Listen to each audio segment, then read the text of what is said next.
Hey guys, it's Jake. So, if you didn't know, I'm actually paying a lot of money to learn how to do this. That's right. If you're new to the channel, I am getting a major in musical theater currently. Oh, Jake, what are you gonna do with that? Shut up. I'm chasing my dreams. So, yes, I'm currently training to become a performer, but clearly I like gaming as well. And the reason why I like both of them together is because they share one central thing that no other medium can do: interactivity. At first glance, theater and games seem like opposing art forms. One steeped in hundreds of years of convention, the other technologically advanced and obsessively forward-looking. But beneath the surface, there are many similarities. They can play with us in ways that film and TV cannot, and increasingly, they are moving closer together. Gaming and theater drew the short straw when it comes to how modern day views their importance. Theater is considered juvenile and childish and is getting its funding cutted all over the world, whereas gaming is considered violent and harmful and has people in the media saying stuff like this. Well, a new study finds a link between violent games and aggressive behavior in children. He was given a murder simulator.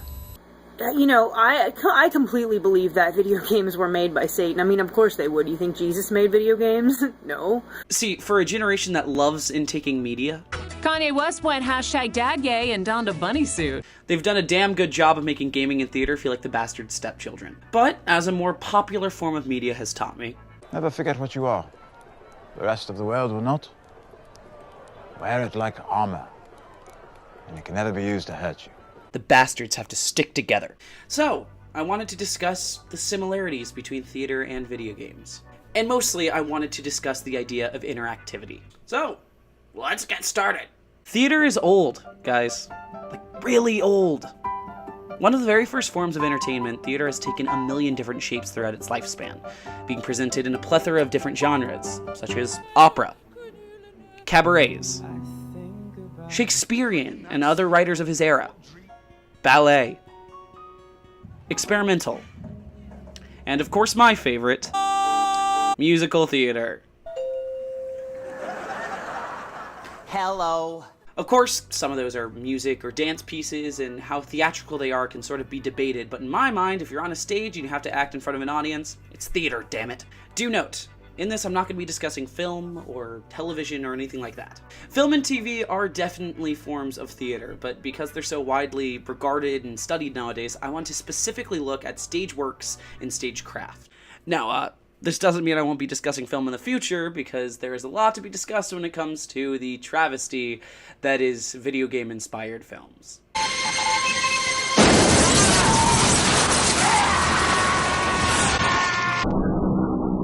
Like, I'm sorry, did someone think that would be good? Like, someone invested in that and we're like, this is gonna be great. One final disclaimer, because the internet gets angry easily, is that these are just examples that I really like. I'm into a very specific sect of theater, and I want to explore those. So they might not be the most important or impactful of works, but they are the ones that I personally want to talk about. So, there are a ton of examples of interactivity in modern theater. One of my favorites comes in the form of a musical entitled The Mystery of Edwin Drood. The Mystery of Edwin Drood is a musical written by Rupert Holmes based off of the Charles Dickens novel of the same name. It opened on Broadway on December 2nd, 1985 in the Imperial Theater, running for 608 performances and winning 5 Tony Awards, including Best Musical. The source material, The Mystery of Edwin Drood, was a mystery novel that was published in small sections by Dickens. The novel and musical tell the story of the murder of a man named Edwin Drood.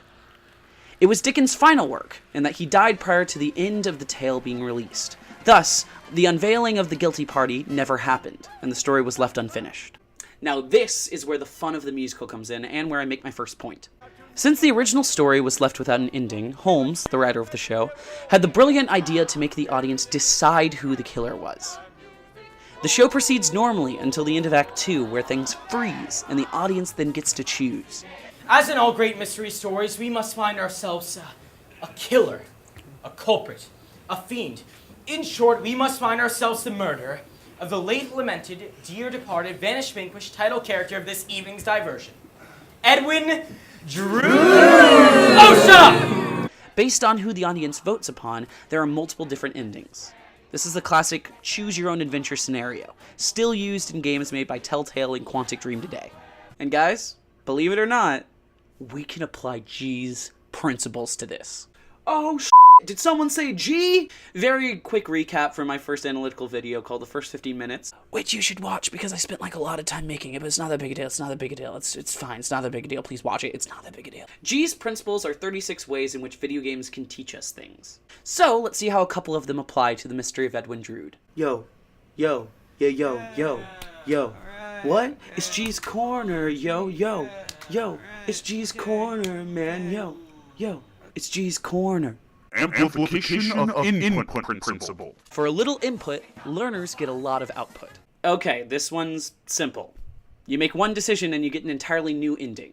Huge output from really little input. Now that ending that you get is reflected in Multiple roots principle. there are multiple ways to make progress or move ahead. This allows learners to make choices, rely on their own strengths and styles of learning and problem solving, while also exploring alternative styles. Okay, yeah, this one's sort of a stretch. This one is more specifically made for games that give a task and allow the player to go about achieving that task in a bunch of different ways, like being stealthy or going balls blazing in Dishonored. But I think you can count it, because it is technically different ways of going about the same task. The audience has to lock someone up by the end of the musical, but they get to decide who that person is. It's different ways of dealing with the same dilemma. Okay, so Drood is sort of a minuscule example of audience interactivity. So let's dive into a more potent and contemporary work. Sleep No More. Sleep No More is an interactive piece of theater created by British theater company Punchdrunk that opened in America in 2011 in New York City and is still playing today. The show is a reinterpretation of Shakespeare's Macbeth, in which audience members are allowed to wander around a 5-story performance space made to look like a hotel called the McKittrick Hotel. Audience members can pick up and touch objects in the space, and follow any performers wherever they go. Depending on where you are, some audience members may find themselves experiencing several special or unique moments tailored specifically to them. Every time you see the show, you have a completely different experience. Sleep No More is a kind of theater called promenade theater, in which the audience is not static or sitting or still. They're allowed to get up and interact with the environment around them. The show was directed by Felix Barrett and Maxine Doyle. In Barrett's own words, he's described the show, saying, "You don't need to have an opinion anymore. Everyone will have it for you. So what we try to do is make experiences that are about the individual having to get out there and stake their claim. We're not going to tell you how to do it. You need to put the work in and uncover the secret yourself." Barrett, being well-versed in video games, has discussed multiple times how Sleep No More is similar to the storytelling you might find in games. He often compares his work with Punchdrunk to 2 different games. The first is Skyrim. He said, "It's similar to how in Skyrim you can follow a character and go on a mission, or you can explore the landscape, find moments of other stories, and achieve a sense of overarching environment." The other game he compares his exploratory style to is, of course, Gone Home. Katie, I'm so sorry. Gone Home has an implicit narrative, says Barrett. You've either just missed the action, or it's just about to happen and you're suspended in between. Rather than an audience crafting their own narrative, they are peeling back layers of story, almost archaeologically. A later production by Punchdrunk, entitled The Drowned Man, shares a lot of similar storytelling beats to Sleep No More, but on a much larger scale. Specifically, in comparison between The Drowned Man and Gone Home, Barrett has said, "Both Gone Home and Drowned Man cast the participant as a hunter, an active assembler. You are not passively waiting for the next event to happen. You have to dig into the scenery and heave out the plot. This is a method that's very different from books and film, but shared by immersive theater and games. In effect, understanding The Drowned Man is like solving puzzles in Grim Fandango, or piecing together the history of Lodrin in Dark Souls. It is interactive, not passive." Clearly, Barrett knows what's up with video games. We're playing with taking rule sets from different mediums and then applying them to the live. Like what happens when you take Candy Crush on your cell phone, but stage it as a show. And he's able to use those skills in creating incredible immersive pieces of theater. Hey. It's time for G's motherfucking corner. G's corner. Discovery principle. Overt telling is kept to a well thought out minimum, allowing ample opportunity for the learner to experiment and make discoveries. Pretty self-explanatory. The learner gets to go in and wander around and discover what they want to discover. You can stay as long as you want. You decide when you've learned enough, and you decide when the story is complete in your own mind. Distributed principle. Meaning and knowledge is distributed across the learner, objects, tools, symbols, technologies, and the environment. The audience is constantly learning things, whether it be from following around an actor, or reading a poster up on the wall, or finding a slip of paper inside a desk. Everything in Sleep No More is trying to teach you, is trying to give you information, and it's your job to interpret what it is. Personal anecdote, here are some things that happened to me when I attended Sleep No More. A large and graceful bearded man danced a beautiful dance in a small black room with a small light bulb attached to a rope from the ceiling that was swinging, and his dancing avoided it every time, but it was clearly choreographed, so it was really cool because it was like he'd do this and it would like almost hit him, and it just like it was really cool. And then another man joined him. It was crazy.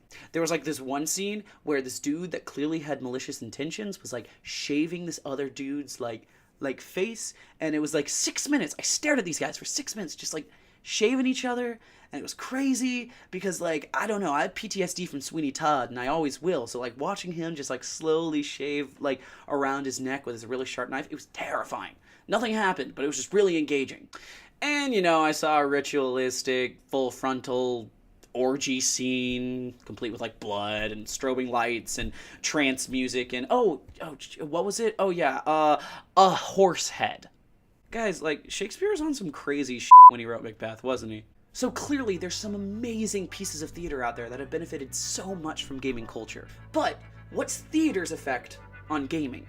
First, noting the obvious, in the last decade amongst modern gamers, a game's storyline has been more and more important. Of course, you'll always have your Overwatches and Team Fortresses. But with the rise and success of Naughty Dog, developers of the Uncharted series and The Last of Us, and the popularity of Telltale Games, with works such as The Walking Dead and The Wolf Among Us, contemporary games are becoming more and more theatrical. This also brings us to gaming's new craze, virtual reality. The new technology allows for users to be even more immersed in environments and stories, almost making the audience member embody what it feels like to be an actor. Mark Reaney, a professor in the Department of Theater and Cinema at the University of Kansas, said this in comparison between theater and virtual reality. The art of the theater has many similarities to the phenomenon of virtual reality. A theater performance and a VR experience both are time-based, existing only during that time that the human participants are engaged with them. Both rely on the creation of a universe designed to entertain, inform, and enlighten. Okay guys, here's the really fun part. To discuss theater's effect on gaming and virtual reality in the modern day, I got to interview the amazing Brenda Laurel. Brenda is the co-founder of the game developer Purple Moon, founder and chair of the Graduate Design Program at California College of the Arts from 2006 to 2012, and diversity and inclusiveness activist in the world of gaming. Her company, Purple Moon, strove to create games for young girls in the late 90s, and were at the forefront of inclusivity in gender and gaming. She continues today to strive for diversity and compassion in technology, and specifically hopes to discuss climate change with her work nowadays. As we began the interview, I want to start by asking her all about her theater background. Quickly note, this interview is done via the phone. There might be some noises from the background. I am horribly unprofessional. I started doing theater when I was 12, and I didn't look back, you know. So I was kind of constantly working on something as an actor and as a director later on. Throughout college, I for example, I saw Lanterna Magica in Czechoslovakia and Prague on a trip in 1972, and so I came back and produced a version of Alice in Wonderland with projections on screens that, for example, the croquet match we shot outside in the snow, and we had actors timing the hitting of the ball so it would roll into the frame from the stage. And I had an original score composed and a rock band in the loft, and people went nuts. Review said I directed it like a discotheque entrepreneur. I think that's not fair, but so yeah, I did some crazy stuff as well as a lot of acting. I've done most of Shakespeare, I think now, and a lot of Gilbert and Sullivan, and a lot of musical comedy and some drama. Next, I want to know how she got from working in theater to working in games. Well, in 1976, a friend of mine who was working at Battelle was in charge of the computer graphics group there. It was a fairly new thing. And we were on a walk one night, and he decided to take me over and show me his shop. And substances were consumed on that walk. So I got into his lab, and there were images, I believe, from Viking coming in on the screen. Oh. And I literally fell to my knees and said, whatever this is, I got to have a piece of it, you know. And a year later, he and another colleague at Battelle started a little home computer company called Cybervision. And I was studying for my general exams at that point, and they asked me to come do some animated interactive fairy tales. And, you know, nobody knew what interaction was. So, you know, you turn the oven on and off, you can use a remote on your TV maybe, but this notion of making a difference in what happens in a story was huge for me. In today's world of gaming, virtual reality is becoming almost the norm. Being an expert in VR, I want to see what she thought about VR's rise in popularity. Well, games have rules, and you can make constraints in VR that work like rules, but in my view, there are some good games in VR, more open spaces of exploration. And so my theory here is that you need to be able to make choices that have optimum frequency. In other words, you can do it whenever you want. They have optimum range. That is, you can do whatever you can think of within the constraints of the environment. And they have optimum significance. That means you can make big changes by doing things. So those are the metrics I use to think about what is actually VR, as opposed to 360 cinema. Next, I want to see what she thought about the relationship between theater and virtual reality. Well, you know, the beginnings of it come from actual theater. Jerzy Gutowski's Poor Theater. He did a couple of productions where the audience, for example, were guests at the table as a prince. You know, 12 people were in the audience, and they were completely immersed. However, they couldn't make big differences in what happened. Interactive stuff like Hair and Dionysus and 69 were really big in the early 70s, and I had already done an interactive Robin Hood piece around the lake at Ohio State with kids as an audience. So I guess I think of it as my dream is letting someone have the grand experience that you have as an actor. And maybe it's an improv actor, or maybe it's just an actor. And Chekhov wrote, not Chekhov the younger, I'm forgetting his name, wrote a book called The Actor's Freedom. And it was a response to the notion that lines are horrible constraints and plots are horrible constraints and all that. And his book was all about all the freedom between the words, all the freedom between the actors, you know, and finding new ways to experience creative joy every time you do something. It's always going to be different, you know. So that's another example of thinking, I guess, that leads to a notion of what one might do in VR. Does that make sense? And finally, bringing up an example of something we talked about earlier, I want to see what her thoughts were about the show Sleep No More. Yeah, I've seen it, and I've met some of the guys from Punch Drunk. I think they did brilliant work, and I love the personal encounters that actors might have with audience members that let them take their masks off, and, you know, there were all these funny things going on. It was like quantum leap from, like, Tony and Tina's Wedding and some of the interactive plays that we had in the 90s because of the dramatic effects of light and dance and chorus and masks and, you know, all the stuff they put in there was totally smooth. For me, as an experience, I occasionally wished I would go somewhere else, but at the end of the day, God, hanging out in the bar afterwards and talking to other participants proves another point, that the narrative of a a virtual environment or an interactive environment, as this one was. The narrative is the story you tell yourself about the journey you took. That is the narrative. Clearly, video games and theater are extremely closely connected. And as our technologies continue to improve and our creativities expand, the two will intersect more and more. There's so much more I could have talked about in reference to video games and theater, but I think the most important thing to take from this is this. Interactivity is crucial, not only in media, but how we learn. Whether it be in a school environment, or a video game, or a play, interactivity is the easiest way for us to absorb all the information around us. So, we as people need to continue to lean into these art forms, and experience everything there is to experience, and learn everything there is to learn. Go see like a damn community play or something.